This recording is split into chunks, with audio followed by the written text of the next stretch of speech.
Houston, we have a podcast. Welcome to the official podcast of the NASA Johnson Space Center, episode 248, Lunar Vertex. I'm Gary Jordan, and I'll be your host today. On this podcast, we bring in the experts, scientists, engineers, and astronauts, all to let you know what's going on in the world of human spaceflight. Twisting and turning across the moon's surface as though painted on with a spray can, lunar swirls are beautiful yet mysterious phenomena that humans have pondered for centuries. Reiner Gamma, the most famous of the lunar swirls, can be seen by the average astronomer with a basic backyard telescope. Yet we still don't know what exactly are lunar swirls and how do they form. Well, an upcoming lunar mission may help shed some light on this very question. Lunar Vertex is set to be the first investigation in NASA's payload and research investigations on the surface of the moon, or PRISM for short. Lunar Vertex is set to be delivered to the moon aboard a robotic lander that was recently selected through NASA's Commercial Lunar Payload Services Program, or CLPS, and will explore the mysterious swirl feature of Reiner Gamma to better understand this phenomena, and that's set to happen in just a few short years. Today, we're joined by Principal Investigator for Lunar Vertex, who's at the Johns Hopkins University Applied Physics Laboratory, or APL, Dr. David Blewett. He will be enlightening us about lunar swirls, the associated magnetic anomalies, and how the Lunar Vertex mission may help answer key questions that scientists have had for hundreds of years. With that, let's get right into the podcast. Enjoy.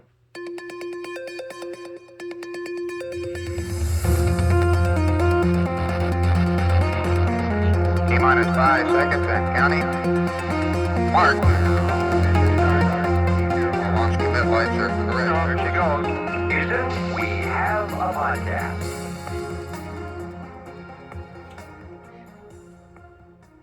Dave Blewett, thank you so much for coming on Houston. We have a podcast today. Oh, thanks, Gary. I really appreciate the invitation. This is a very interesting topic, lunar swirls, and of course the instrument on the CLPS mission that's going to be sending some fantastic instruments to learn more about this. But it's a very interesting thing. There's a lot of unknowns here, so we're going to try our best to best understand it. And I think you're the right person to do it. You have a wonderful background, Dave, and honestly, a part of it is me being jealous. I mean, not only your understanding of the cosmos, but you got to spend a significant amount of time in Hawaii as well. Can you tell me about your pursuit to lead you to where you are today, as the PI for this Lunar Vertex experiment? Yeah, sure. Yes, I was very fortunate indeed to attend graduate school at the University of Hawaii. And, when I was there, my thesis advisor, Dr. B. Ray Hawk, and one of the other committee members, a guy named Jeffrey Bell, they had made observations of the Reiner Gamma swirl from Mauna Kea Observatory and published a paper about it some years before I arrived as a student. And then Jeff Bell shared some unpublished work that he did trying to identify possible swirls on the planet Mercury using the rather poor quality images from the Mariner 10 spacecraft that, visited Mercury in the mid-1970s. So skipping around a little bit here, but when I joined the science team for the Messenger Mercury orbiter mission in 2007, I was pretty keen to follow up on the idea of swirls on Mercury. And it turned out that there aren't any, although Messenger made a whole boatload of really amazing discoveries about, the innermost planet. But that's for a whole nother podcast. So I'll go back to the moon. So this interest was piqued because of this work that my committee members had done, and so over the years, I and some of my other colleagues who are interested in this topic, we kept advocating for the really cool science opportunities that these special places have to offer. And we had done some conceptual work for a higher priced mission to Reiner Gamma. So when NASA announced that Reiner Gamma was going to be the destination for the first PRISM mission, we were in pretty good shape. We had much of the science team together. We had a good idea of what instruments we would propose. And so so we were just very fortunate that our proposal came out on top in the review process, and so here I am. That is fantastic. That's fantastic. It seems like you had a lot of experience to get you to a point where, by the time this opportunity presented itself, that there was a mission that's going to go to this very interesting place, and we'll get into Reiner Gamma and why that's very interesting when it comes to lunar swirls. But can you tell me about some of your research and some of your pursuit through your education, and then where you ultimately ended up at Johns Hopkins Applied Physics Laboratory that really led you to investigating lunar swirls in particular? Yeah, so I have a bachelor's degree in astronomy and astrophysics. I went to the University of Pennsylvania, and my master's and PhD are from the University of Hawaii in geology and geophysics. I work with the planetary group there in the Hawaii Institute of Geophysics and Planetology. So I studied the moon for my PhD. We did observing at Mauna Kea observatories, and then I was fortunate to, for my PhD, to work on data from the Clementine lunar orbiter, which flew in 1994, and that was the first time that we had a global multispectral. That means images taken in different colors that can provide compositional information. We had a global digital images of the moon, right? Before that, there was pretty much only the old, essentially analog data from the lunar orbiters and from Apollo. So I worked on some geological problems using the Clementine data, and some algorithm development for determining composition of the surface. So that was very exciting. I was happy to do that. But after graduate school, I wanted to stay in Hawaii for a while, and I actually went to work for a small tech company that was doing applications of the same kinds of remote sensing that we do for the planets, but on problems here on Earth, either kind of military airborne sensing. I worked on a cancer detection project, so all kinds of cool stuff. I did continue to do some NASA-funded lunar research at a pretty low level. But then I had the opportunity to move to APL, and that was 15 years ago by now. And I guess being a true space cadet at heart, the opportunity to come and join the planetary exploration group here in the space exploration sector at the Applied Physics Lab, was more of a lure than the call of the islands. Very good. Now, your fascination with all of the celestial bodies that are in space right now is very apparent. Lunar swirls are an interesting one. From what we could tell, there's very little that it seems that we understand about lunar swirls. It sounds like scientists have some idea, but it is a very interesting topic. For our listeners, can you help us to introduce us to what lunar swirls are? Oh yeah, so they're a really long-standing puzzle in lunar science. So Reiner Gamma is the most famous of the lunar swirls. It's on the moon's near side, right? And so it was seen by some of the earliest telescopic observers, hundreds of years ago. And at first, people thought in those blurry ancient telescopes, they thought it was a crater. And it was actually given the name Galilei, for Galileo. But later, as telescopes improved and eventually photography became available, people realized that thing isn't a crater, and it isn't a ray of ejecta from a crater. It's not a ridge. It doesn't cast a shadow. So it must be a very thin superficial marking. And it was renamed Reiner Gamma for the nearby Reiner impact crater. And it's a curving bright pattern that extends for a couple hundred miles across the surface.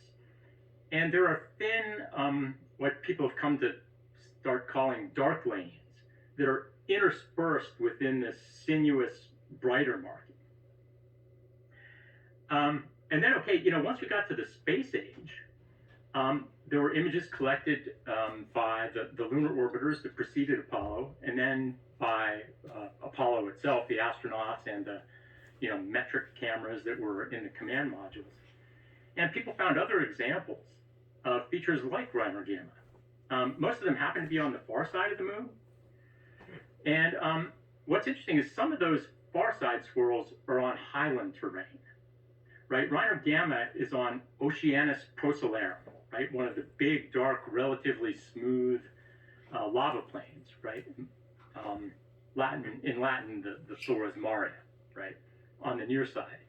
On the far side, there are swirls both on these mare surfaces and on the rugged, brighter highlands.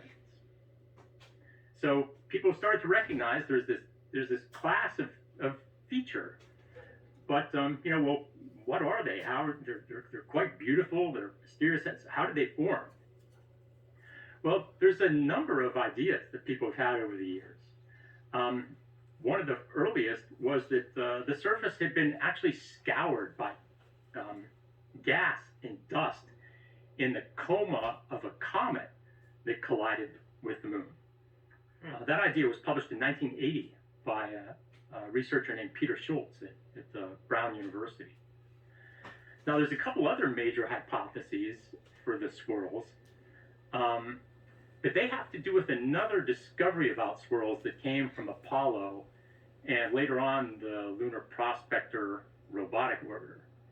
And that discovery is that the moon has localized patches of magnetic rocks, and they happen to coincide with the swirls. So these magnetic anomalies are something else that we should talk about. Yeah, we should. What is that, a magnetic anomaly? Well, it turns out that the moon doesn't have a global, internally generated dynamo field, like, say, the Earth and Mercury.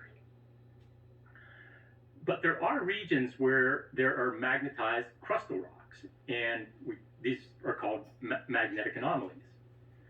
So this is a second mystery, okay?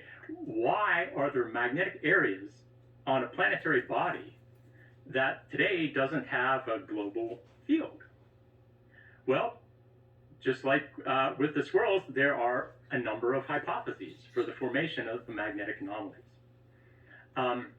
But now that we know about the magnetic anomalies, let me head back to some of those other ideas for how the swirls may have formed.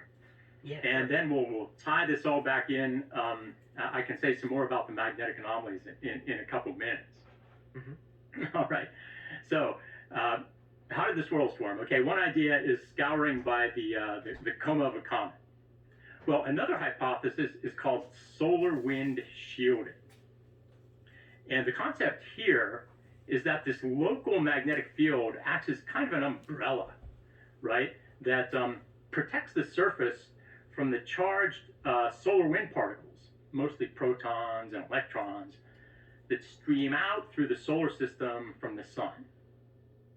Now, in a normal non-magnetic area, these solar wind particles come straight in and hit the surface, since the moon has essentially no atmosphere. And it's thought that the protons in particular affect the rocks and the soils and cause them to darken over time. This process, it's called space weathering. And the darkening happens when ferrous iron, if you remember your chemistry, that's Fe2+, ferrous iron, in the silicate minerals, gets chemically reduced to its metallic form. And so there are these tiny iron particles, and they're very good at absorbing light. So the material becomes darker. Well, so think what might happen if part of the surface is shielded from the solar wind, right? That area might remain bright, while nearby locations that don't have a magnetic field, they kind of darken as usual. And if the structure of the magnetic field is very complicated, then the result could be the complicated, sinuous pattern of bright and dark that we see in the swirls. So this idea, the solar wind shielding hypothesis, was also published in 1980. 1980 was a banner year for lunar swirls. And the first author of that paper was Lon Hood of the University of Arizona. And it's really cool. We've got him as a team member on our Lunar Vertex mission. And I'll just mention one other idea for what the swirls, how they could be forming. Mm-hmm. And this has to do with the unusual behavior of electrostatically levitated dust. All right? So there's pretty good evidence that solar ultraviolet light causes tiny little dust grains to become electrically charged. And repulsive forces might cause these grains to hop around. Now, through kind of complicated means, in an area where there's a magnetic field, there could be some associated electrical fields that are set up. And therefore, these electrical fields could influence the way that these little charged dust grains are hopping around. And maybe they get attracted to or repelled from certain locations that causes an accumulation of dust. And maybe this bright dust is what we're seeing as the swirl. So that idea is modern. It was proposed in a 2011 paper by Ian Garrick Bethel, who's now at the University of California, Santa Cruz. So those are pretty much the leading ideas for how the swirls formed. And then if you like, I could say a little bit about how did we get the magnetic anomalies. Yeah, that's exactly where I was going to go, because you said you were going to circle back to that. So let's explore that for a bit. Okay, yeah. So we've got our second mystery now, right? What formed the magnetic anomalies? Well, just to sketch those out really briefly. So first, remember I mentioned the comet impact mechanism for producing the swirl. Mm-hmm. Well, that idea actually wants to make the magnetic anomaly at the same time. And this is proposed to occur when there are complicated interactions that take place as the comet's coma, the plasma in this coma, is compressed against the moon. And there could be amplification of the comet's magnetic field or any ambient fields. And the idea is that it ends up impressing a magnetic field on the surface materials. So that's one. Now another concept is also related to impacts, but in this case it's the formation of large craters. Planetary geologists, when there's an impact crater that's bigger than maybe a couple hundred kilometers in diameter, we call it a basin. So basin-forming impacts are just tremendously energetic events, and there are gigantic quantities of melt and vapor that are produced. And perhaps the plasma that is created in such an impact, it could expand across the moon and around the moon and converge on the point antipodal to the impact, right? That's the point, diametrically opposite. Opposite, yep. Yeah. And so that converging plasma, again, could perhaps amplify any ambient fields and cause the molten ejecta from the impact to acquire a magnetic field. All right. And then the third idea for making the magnetic anomalies is that, well, maybe in the distant past, the moon did have an internal dynamo field that it was generating in its small metallic core, just like, the Earth does today. So any lavas that erupted onto the surface or magma bodies, within the lunar crust, they might cool in the presence of that global field and retain what's called a remnant magnetic signature. But the global field has since died out, so we don't see it today. Yeah, so all these different ideas about the swirls, all the different ideas about the magnetic anomalies, they make certain predictions about the physical nature of these things, and our mission is designed to make observations that will allow us to test those hypotheses. Yeah, this is multi-tiered here, right? You got some ideas about the lunar swirls and then the magnetic anomalies. I was trying to write down all of the different magnetic anomalies and see if I could keep up.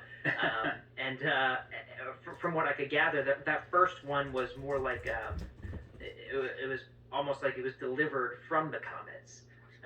Yeah. Like the second one Comet was impact. more of the. Sorry, say it again.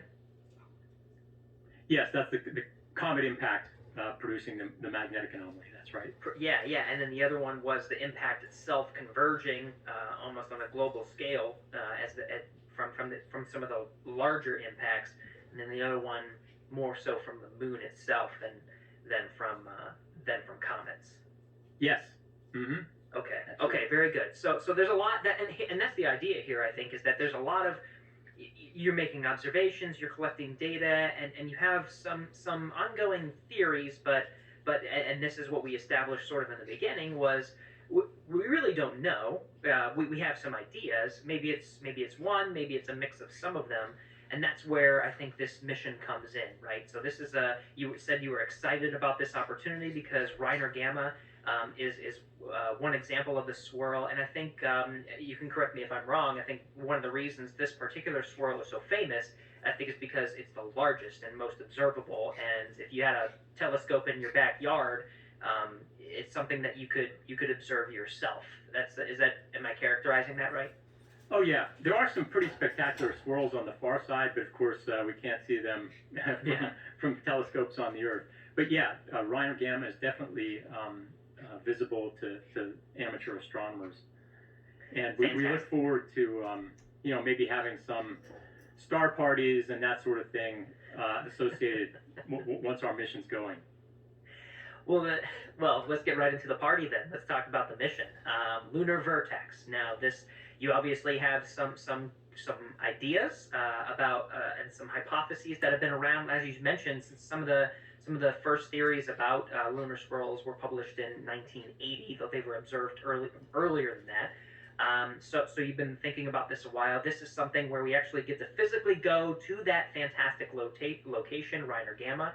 So what is Lunar Vertex? Tell us about this mission. Right. So Lunar Vertex is the first of the so-called PRISM missions. That's an acronym that stands for Payloads and Research Investigations on the Surface of the Moon. PRISM, PRISM. And what this program is doing, it is allowing, it's funding science investigations that will be carried to the surface of the moon on board commercial landers. So that's another relatively new program that NASA has that goes by the name CLPS, Commercial Lunar Payload Services. And the way that CLPS works is that there are a number of companies that have qualified to bid on these delivery jobs. And the CLPS companies are in charge of all aspects of the mission, essentially. They build the lunar lander. They have to go out and contract with a launch vehicle provider. That means a rocket to get you to the moon. They are responsible for the communications between the Earth and the moon. And they just bid on these jobs when NASA issues a call for proposals. So it's a new way of doing business, right? And the idea is to foster the commercial space industry, and in particular, for lunar lander services. And then, for me, it's this great opportunity to have more frequent and low cost access for science payloads to get to the moon. Fantastic. And so, what's the commercial vehicle that you're working with now that's going to transport all the instruments that you need for this experiment? Yeah, so that's an interesting question, because in a typical planetary or space science mission, the spacecraft and the instruments kind of are designed together to meet the science goals. It's, every spacecraft is more or less a custom job, right? But here we've got these companies that have their essentially stock lander, and they will make some modest modifications to accommodate, in this case, my payload suite. But it's not a completely bespoke spacecraft. So, and in fact, the lander is selected after our Lunar Vertex science investigation was chosen. So it's a new way of doing things. Everything isn't exactly perfect. We don't have full control over the design of the lander, but we're working with our provider. It's a company called Intuitive Machines that NASA selected for our delivery, and we're working really well with them to let us have a successful science mission. And so, what is that mission? So it's you got the delivery vehicle, obviously, and it sounds like you were selected a while ago. What is this pay? Now that's what we're talking about. This Intuitive Machines. That's the actual delivery truck, right? That's gonna land on the moon. But then obviously there's that delivers your payload of sorts. So what is your payload? What is this instrument that's going to help observe lunar swirls? What does this look like? Yeah, right. So you're just right. There's the the delivery service provided by the lander, but our Lunar Vertex payload suite, it's designed to carry out a comprehensive study of the Reiner gamma magnetic anomaly and swirl. So we have 3 science instruments that are mounted on the lander. Plus, we have a small rover that's going to carry 2 additional instruments. So the lander instruments, first up, we're going to the most famous magnetic anomaly, so you can bet we got a magnetometer, okay? Yep.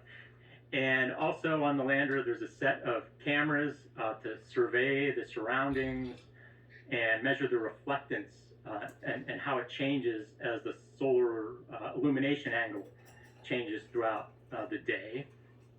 And we have a solar wind spectrometer. And what it does, it detects the energy and direction of the ions and electrons that actually make it down to the surface. And then we've got a small rover. It's just about 20 inches long. It has another magnetometer so that we can find out how much the strength and direction of the magnetic field varies with position on the surface. Now, we plan for the rover to drive about 500 meters, 0.3 of a mile, although we hope it can probably do twice that. And then the second instrument on the little rover is a special microscope, and it's going to peer down at the soil underneath the rover's belly and take close-up pictures that show us the texture and the size of the particles in the soil. And by using a set of different wavelength LEDs to illuminate the surface, the microscope will provide some information on the composition of the soil. Now, one of the key reasons we wanted to have a rover is that, this information on the texture and composition of the soil, that's going to help us to test these hypotheses for the origin of the swirls, right? If you remember, the comet coma collision involves this idea that sort of a wind of gas and dust scoured the surface. Well, in that case, you might expect all the fine-grained material to have blown away, right? But what if swirls are being formed by this dust accumulation hypothesis? Well, and therefore, you might expect there to be an abundance or overabundance of very fine-grained dust, right? So this microscope's important, but the blast from the lander's rocket engines is going to disturb the natural surface. So with the rover, we can drive outside that blast zone, so we can check out the pristine, unmodified surface material. Okay, all right. It's multi-tiered here. So you got you're observing the soil itself. Now the magnetometer. Let's go to that for a second, because this one seems like it's. You said, of course we have it, and this is we're talking about magnetic anomalies. It measures this magnetic anomaly. Now you have one on the lander and you have one on the rover. So what exactly are they going to be doing? Is it a redundant thing, or do they have distinct missions? Yeah, they have distinct missions. We're actually going to have the lander magnetometer turned on during descent and landing, because that kind of altitude profile, from 100 kilometers above the surface all the way down to landing, that's really important for helping us to understand and produce mathematical models of the nature of the magnetized source body, as it were. So that's really key, that we're going to be on with the lander mag during landing.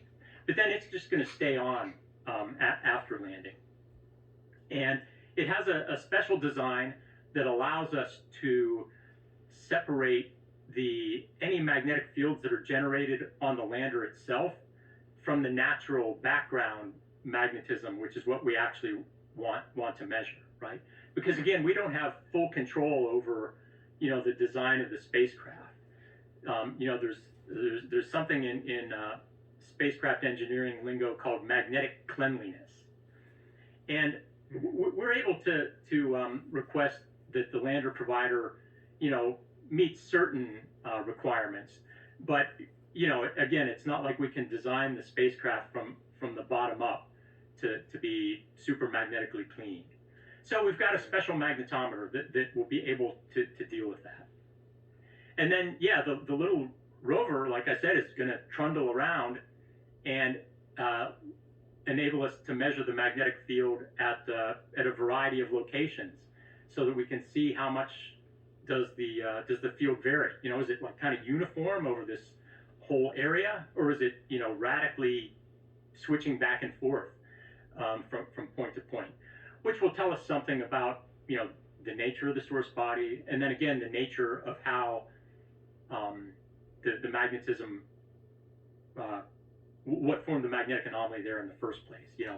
Choosing among our hypotheses. Okay. So is one of your goals here to sort of narrow down the plausibility of each of these hypotheses? It sounds like, particularly the one that measures soil, right? You already mentioned that there's two models that if you measure the soil, that you can narrow it down better. But it sounds like this is sort of a big deal when it comes to better understanding lunar swirls, that this mission can be comprehensive enough to help the scientific community. I hope this is not too far of a leap, but really narrow down what's causing these lunar swirls. Yes, that's right. We have sort of what we call a truth table, where we list each of the hypotheses, and sort of, maybe down the left side of the table and across the top of the table, you say, okay, soil texture, fine or coarse, and then, magnetic field orientation, highly uniform or highly variable over short distances. And you kind of, check off, which hypothesis is being tested, and which one, the predictions of which one are coming true. Although, of course, the whole thing, it could be something we haven't thought of yet. I mean, it's not necessarily so that the hypotheses that people have so far are the correct ones. So, that's the excitement of scientific exploration. Yes, it's about learning. Absolutely. Now, how long do you think would be sort of your mission requirement? Right, you talked about. Sounds like there's a period of observation, particularly with the sun, right, where the angle of the sun is going to matter, so you can collect data through different time periods. About how long is your goal here to sit on the surface and collect data, as much data as possible? Yes. These early commercial landers are not required to survive the lunar night. So the plan is for the lander to touch down in the morning at the site. The sun will be about 10 degrees above the horizon. And these are solar-powered landers. So the sun will rise and transit across, the noontime local time there at Reiner Gamma. And so the mission will end late in the afternoon as the sun gets low in the western sky. So this is, essentially one lunar daytime period or half a month. And actually, we think it'll be about 13 days, our surface mission. 13 days, really driven by the solar power that enables you to power your instruments. That's right. Yep, it's going to be a frantic 13 days. I bet, right? Or you got to make sure everything works, and so let's go into the engineering challenges here. Let's start with the lander for a second. Sounds like you got a couple of instruments on there, magnetometer. You got some cameras. You're measuring solar winds. Now, are you? Here's a question: are you the only payload that's part of this delivery service, or are you going to be sharing some space on this lander? Right. That is very good point. NASA allocated a certain amount of mass to Lunar Vertex and power, but they also have kind of a list of experiments that they want to send to the moon, and so they filled out the remainder of the manifest with three other things. One is a technology demonstration from the Jet Propulsion Lab that involves cooperative activity among some small rovers. There's one from the European Space Agency that is a laser retroreflector. And then there is an experiment from South Korea that is an energetic particle detector. So those are all other things that will be on the lander. And so you got to share that space, right? So do you, when you're talking about these instruments, do you have requirements that you have to, when you're designing the instruments, they have to be of a certain size, or they have to play nice with the lunar lander and some of these other instruments that you're talking about that are on board? What are some of the engineering challenges when it comes to designing some of these? Yeah, well, that accommodation is mostly up to the lander provider. But you're right. Everybody, all the payloads have a kind of, do no harm clause, right? And the project scientist in the NASA Planetary Mission Program Office has had a few kind of meet and greets among the different payload teams that are going to be on this particular CLIPS lander. So, everybody wants everybody else to be successful, and I think, there's going to be some opportunities for sharing data and that sort of thing. They'll be really, really helpful. Oh, fantastic. When it comes to the rover itself, what are some of the engineering challenges there when it comes to size, when it comes to tire design and your anticipation of the soil that it's going to interact with? What are some of the engineering challenges when it comes to the rover that you're designing with those instruments? Yeah, so we're getting our rover from a company in Golden, Colorado. It's called Lunar Outpost. So this is the business that they've gone into, and they're going to be flying at least one other rover before the Lunar Vertex rover. So they will have had some practice on driving and navigating on the moon and that sort of thing. But you can imagine that with this is a small rover, right? We have a small budget. We can't buy some gigantic car-sized dune buggy. We've got this little guy, and it needs to maintain communications with the lander, line of sight radio link. So fortunately, the place we want to go, Reiner Gamma, is out in these very flat lava plains. And we have great topographic maps that have been constructed from Lunar Reconnaissance Orbiter images. And using those, we've been able to create something that is called a viewshed map. So the way that works is if imagine the lander is at a certain point, and the antenna is, say, 3 meters above the ground.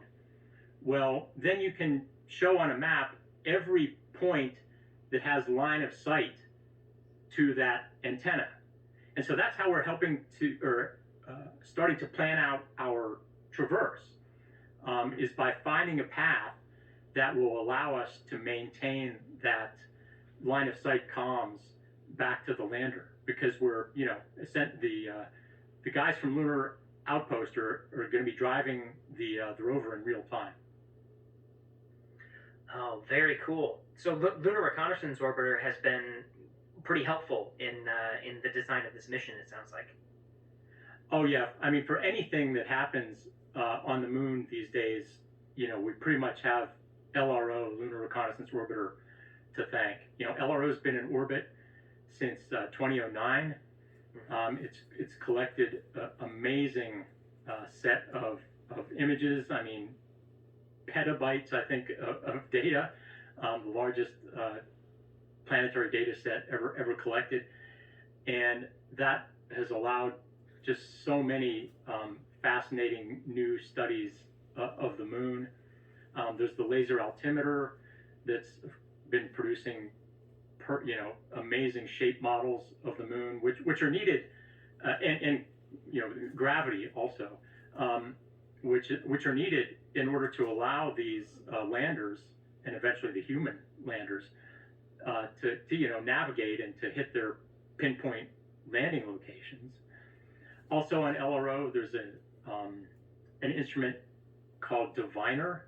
It's a thermal infrared radiometer, and that the data from that instrument tells us about the thermophysical properties of the surface, rock abundance, kind of porosity, and so forth, in addition to composition of the surface. So data from LRO has shed some new light on the swirls themselves, and it's just so important from an exploration standpoint, allowing these missions to take place. Wonderful. It's very exciting time for Lunar Vertex. It sounds like it's very exciting. Sounds like for your team as well. Can I ask about the name Lunar Vertex? Why did you choose that? Yeah. So I was writing the proposal, and the first name we had was an acronym, Magnetic Anomaly Prism Suite, MAPS, MAPS. But that wasn't completely satisfactory to me. It's an acronym that's got an acronym inside it, and so I was kind of casting around for a better name, and I decided to go to an online translator and look for the word swirl in various languages. And for a long time, I didn't find a word that was kind of melodious or sounded good for the name of a mission until I tried Latin. So in Latin, swirl can be translated as vertex, kind of like a vortex or a whirlpool. All right. So I thought that sounded pretty good. Plus, in English, a vertex is an intersection, right, where two lines meet. And so I kind of envisioned it as a crossroads, because our mission brings together planetary geology and surface processes, things like the formation of the swirls. It brings that together with what's called space physics. There's particles and fields domain of magnetic fields and the solar wind and so forth. So it's not always that the geoscience and the space physics communities intersect, but they do come together in a lunar magnetic anomaly. So that name, Lunar Vertex, it's really a symbol of the interdisciplinary nature of our mission. Wonderful description, absolutely. And the Lunar Vertex team has been working hard. Can can you tell me about where you guys are at this point? We're recording this late May 2022. I'm sure you guys are excited for as we get closer to actually landing on the moon. Still got some time, but can you talk about where you are today? Yeah. The launch is scheduled for April of 2024.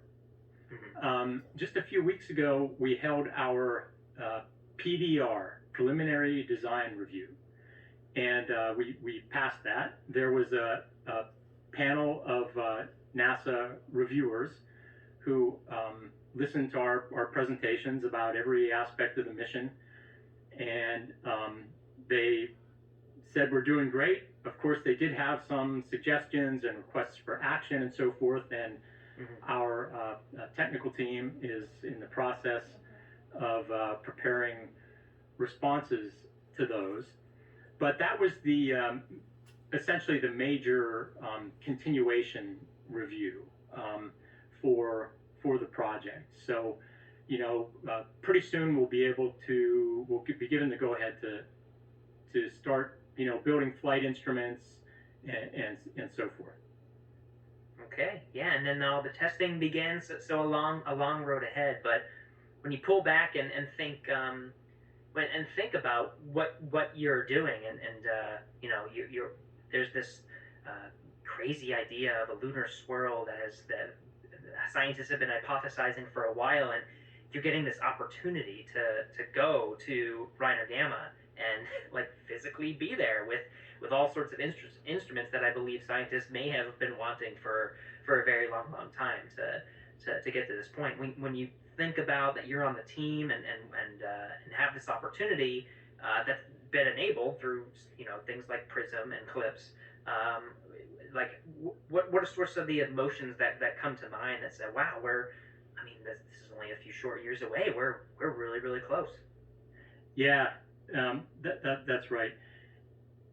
I'm old enough to remember the Apollo missions. And when I was just 4 years old, my parents sat me in front of a black and white TV to watch those snowy pictures of the Apollo 11 astronauts. And I happened to grow up to be a lunar and planetary scientist. And I've been interested in the science of lunar swirls and magnetic anomalies since grad school. So, the fact that I'm here now leading a lander and rover mission to explore, what I would argue is the most beautiful and mysterious feature on the moon, well, that's just indescribable.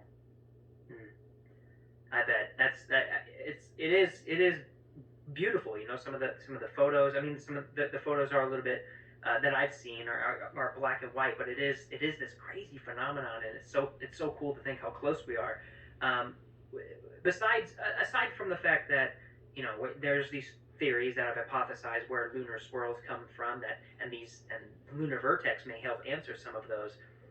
How do you think this mission just overall will help us to understand just more about planets and their formation, and about the history of our solar system, going beyond just this phenomenon itself? How do you think what we learn can be applied to a much broader understanding of our universe? Yeah, I think there's some very good ways that it can be applied.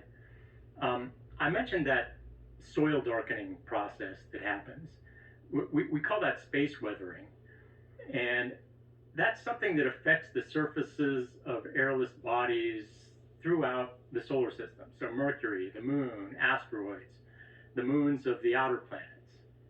And when we observe those bodies with remote sensing, whether it's with an Earth-based telescope or with an instrument on a spacecraft, the space weathering kind of complicates our interpretations, right? So, if we see a surface that looks dark, well, is it dark because those rocks are inherently low reflectance because of their composition? Or is the surface dark because of this space weathering, right? So it's important to understand this as well as we can. And now a great thing about studying space weathering in a lunar swirl is that it's a natural laboratory. So a little while ago, I mentioned how the solar wind is thought to contribute to this space weathering. Well, there's another agent that also affects these airless body surfaces, and that's micrometeoroid bombardment. So sand and dust-sized particles that just come zinging in with their full-on cosmic velocities and hit the surface, and they cause melting and vaporization. Now, it's not known which of these two space weathering agents, the solar wind versus the micrometeoroids, which one really dominates this darkening. But in a swirl, the magnetic field attenuates the solar wind, but it doesn't affect the trajectory of micrometeoroids. So it's a perfect opportunity to do an experiment with a control, right? We can examine space weathering with normal micrometeoroid flux, but there's this decreased solar wind. So it's just like nature's just presenting us with a fabulous natural laboratory to conduct such an experiment. And, the magnetic field part, learning more about the moon's magnetic fields, that's important for understanding its thermal history. How long was it hot enough down in the core for there to be convection of that molten iron generating a magnetic field? And internal heat is related to volcanism. So for how long was there melting in the mantle, driving magmas towards the surface and maybe eruptions? Now, I mentioned all those hypotheses for the magnetic anomalies, but, what if it turns out that we think the magnetic anomalies were produced by impact processes? Well, that's an important, discovery. If we can, confirm that in fact asteroid or comet impacts can produce magnetized rocks, that's pretty interesting and important. And again, something that could be happening on other bodies in the solar system. And one of kind of the third major goal of Lunar Vertex is to look at the interaction between the solar wind and the local magnetic field. So there's evidence from orbital studies that in some locations the magnetic field is actually strong enough to stand off the solar wind. And this creates what the plasma physicists call a mini magnetosphere. Now, these are probably the very tiniest magnetospheres in the solar system. They're much, much smaller than the big magnetospheres of Earth or Mercury, or certainly of the, outer giant planets. But nonetheless, there's interesting plasma physics going on. So Lunar Vertex is going to help explore this full range of, diversity of magnetospheres in the solar system. Very exciting stuff. Now, I think, many of our listeners, there may be some who got to have the extreme pleasure that you did of witnessing the Apollo missions themselves. But we're in this new era of exploration with CLIPS as the robotic missions, but Artemis as human missions and everything like that. I expect, I hope at least, a new wave of inspiration, just like you had, where you saw something so wonderful and dedicated your career to exploring the cosmos. For those for the next generation that want to follow in your footsteps and conduct science and continue this fantastic research of understanding our universe, what would you say to listeners who may be considering pursuing science and astronomy or geology, any of the things that you're looking at, and want to take that next step into this wonderful world? What advice would you pass on to our listeners? Oh, well, this is just a fantastic time to be getting into the space biz.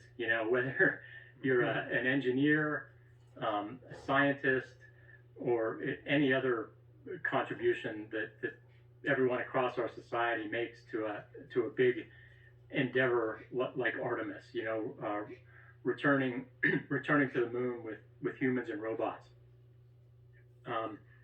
It's just so exciting that America is doing this. The moon is a place which is such an incredible diversity of features. There's so much to learn about the formation of the Earth-Moon system and planetary evolution in general. So whether it's the water that's frozen in the permanent darkness of the craters in the polar regions, long-standing mysteries like the lunar swirls, or more recently discovered features that came from LRO, pits, caves, lava tubes. There's this, dome-shaped volcanic mountains of a strange composition that are going to be the target for the Prism 2 mission. The moon, it just has so much to offer. The Apollo missions half a century ago, they were just an astounding first step. But now with Artemis, we're ready to go back in an even bigger way. We're going to study the moon from pole to pole and from near side to far side. With both these low-cost robotic missions like Prism, all the way up to the establishment of a sustained human presence. So I just think we're very fortunate, to live in a country that's able to spend a tiny, tiny sliver of the federal budget on these kind of pursuits of the imagination, whether it's basic science research or space exploration or the arts and humanities. I'm just very grateful for that. So, I look forward to seeing everybody on the moon at Reiner Gamma in 2 years. Wonderfully said, Dr. David Blewett. Thank you so much for coming on Houston We Have a Podcast. This pursuit and Lunar Vertex is a wonderful mission, very inspiring, and I hope our listeners will follow along to understand, your progress through this, and then ultimately what we find from some of the instruments you're sending to the lunar surface. Thank you so much for coming again. Oh, you're welcome, Gary. It was fun to talk with you.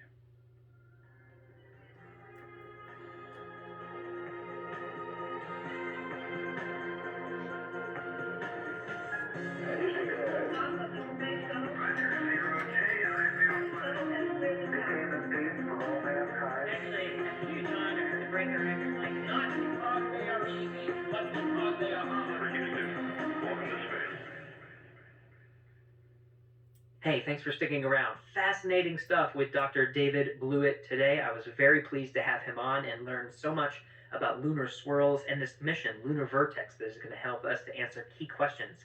This is part of the PRISM, NASA's PRISM, and NASA's CLIPS initiatives. That's PRISM, PRISM, and CLIPS, CLPS. You can check those programs out and the initiatives and stay up to date on the latest and greatest at nasa.gov. We are one of several podcasts that you can find here at NASA at nasa.gov/podcast. You can check out our full catalog of episodes at that website. Just click on us, Houston We Have a Podcast, and you can listen to any of our episodes in no particular order. If you want to talk to us, we're on the NASA Johnson Space Center pages of Facebook, Twitter, and Instagram. Just use the hashtag AskNASA on your favorite platform to submit an idea for the show or maybe ask a question, and just make sure to mention it's for us at Houston We Have a Podcast. This episode was recorded on May 27th, 2022. Thanks to Alex Perryman, Pat Ryan, Heidi Lavelle, Belinda Polito, Nila Ferrangi, and Jaden Jennings. And of course, thanks again to Dr. David Blewett for coming on the show. Give us a rating and feedback on whatever platform you're listening to us on, and tell us what you think of our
Oh, it's done?